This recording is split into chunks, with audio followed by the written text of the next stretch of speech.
A gente está vivendo os tempos finais, há sinais, segundo a Bíblia, proféticos, e a gente não falou dessa pedra também. Tá, isso aqui é uma coisa simples, depois eu falo dela. Tá bom.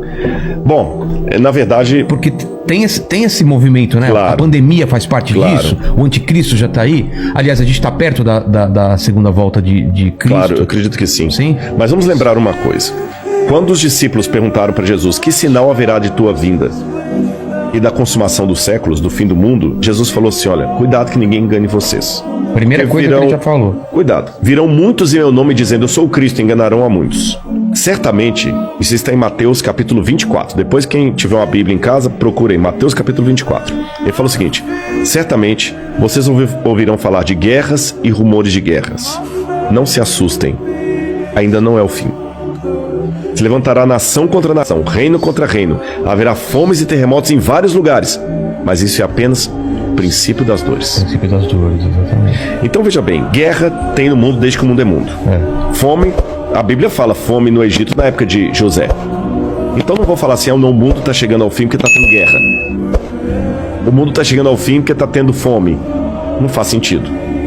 Mas o Apocalipse coloca alguns elementos que indicavam quando nós estivéssemos chegando próximos ao fim.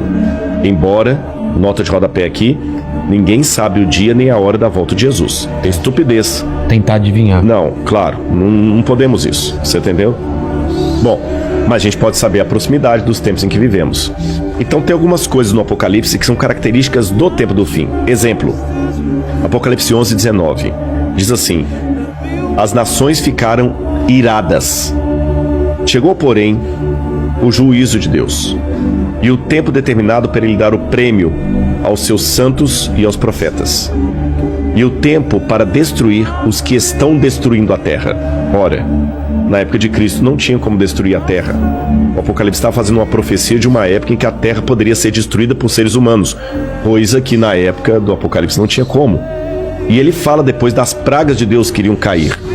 Essas pragas não caíram ainda, mas os vislumbres dela... Não caíram? Não. A peste não é... A do Apocalipse, né? É. Mas os vislumbres delas podem estar já batendo as portas. Quer um exemplo? Diz que um anjo derramou a sua taça sobre o sol e foi-lhe dado queimar aos homens com grande fogo. Os homens se queimavam com um intenso calor e blasfemavam o nome de Deus que tinha autoridade sobre essa praga. Olha o problema da camada de ozônio, o efeito estufa, o que está acontecendo com o sol. Um outro anjo derramou a sua taça sobre os rios e fontes d'água e mares, que se tornaram como sangue de morto. Sangue de morto não é vermelho, essa cor. Sangue de morto é escuro, é fétido, é quase coagulado. Como é que tá Pinheiros, Tietê, Lagoa Rodrigo de Freitas, as águas do mundo? Poluição. As previsões é que até 2025 a guerra do mundo vai ser pela água. Fala do anticristo, que ia dominar o mundo inteiro de uma maneira algorítmica. Pacífica, porque é um algoritmo. O 666. O que é o 666? O que é o 666? Na época do Antigo Testamento, Deus deu algumas normas para os judeus. O povo do Oriente Médio, ele é muito simbólico, sabe? Ele tem muito esse lance do símbolo que aqui no Ocidente a gente perde. Então o judeu pode olhar, ele usa o paiot, que significa alguma coisa, o kippah, que é aquele chapeuzinho na cabeça. E Deus falou o seguinte, olha, vocês vão pegar a lei de Deus, escrever um resumo da lei de Deus e vão colocar pro frontal entre os olhos, numa caixinha aqui, e também na mão de vocês. O judeu hoje usa na mão esquerda. Pode olhar aqui no Muro das Lamentações, você vê o judeu orando lá, né? Baruch atah Beshem Adonai Eloheinu melech haolam. E ele vai orando no muro e ele tá com aquela caixinha preta aqui e outra na mão. Aí no Apocalipse a gente vê que o inimigo, o diabo, que se vale do anticristo, assim como Deus envia o Cristo...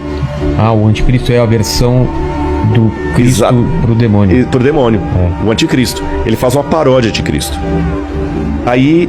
Como Deus no Antigo Testamento pediu os judeus para ter a lei de Deus na testa e na mão, o anticristo coloca também um sinal, uma marca na testa e na mão. Então significa uma época em que a lei de Deus vai ser questionada. Nessa época em que a lei de Deus for questionada, diz o Apocalipse, ninguém poderá comprar nem vender, senão aquele que tem a marca da besta e o número do seu nome. Ora, esse número é 666. Aí muita gente pega isso e fala o seguinte: então vamos começar a calcular. Hitler dá 666, o Papa, o Saddam Hussein, Bill Gates, até a Ellen White, que é uma pioneira do Adventismo, ela dá 666, mandíbula, tudo dá 666, né? No grego está o seguinte: aquele que tem entendimento, calcule. E essa palavra calcule no grego ali é a mesma palavra para faça contabilidade daquilo que o anticristo vai fazer.